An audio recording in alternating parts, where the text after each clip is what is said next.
Jajaran Satres Narkoba Polres Badung berhasil mengungkap 9 kasus tindak pidana narkotika dan mengamankan 10 orang tersangka. Total barang bukti yang disita yakni 394,59 gram sabu, 30,09 gram ganja, dan 872 butir pil ekstasi.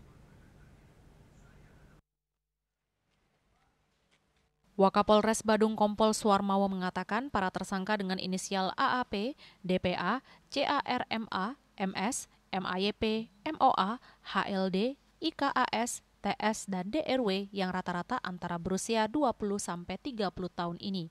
Dari para tersangka disita berupa 394,59 gram sabu, 30,09 gram ganja, dan 872 butir ekstasi. Jika ditaksir nilai ekonomi barang bukti tersebut mencapai lebih dari 1,17 miliar rupiah dan berpotensi membahayakan sekitar 50.000 jiwa, terutama generasi muda. Penindakan ini merupakan bentuk keseriusan Polres Badung dalam menjaga wilayah dari ancaman narkotika yang kian masif dan merusak sendi-sendi kehidupan sosial. Total jumlah laporan polisinya ini ada 9 laporan polisi. Dari 9 laporan polisi tersebut ada 10 tersangka. Barang bukti yang dapat kami amankan terdiri dari beberapa jenis, yaitu yang pertama sabu-sabu 394,59 gram neto.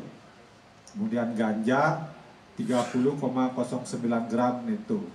Yang ketiga adalah ekstasi 872 butir.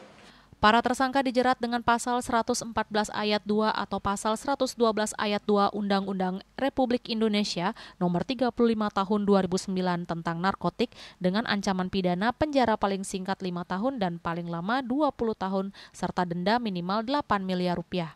Polres Badung menghimbau masyarakat untuk tidak hanya menjauhi narkoba, tetapi juga turut serta dalam upaya pencegahan dengan melaporkan aktivitas mencurigakan di lingkungan masing-masing. Raiswantara, Bali TV.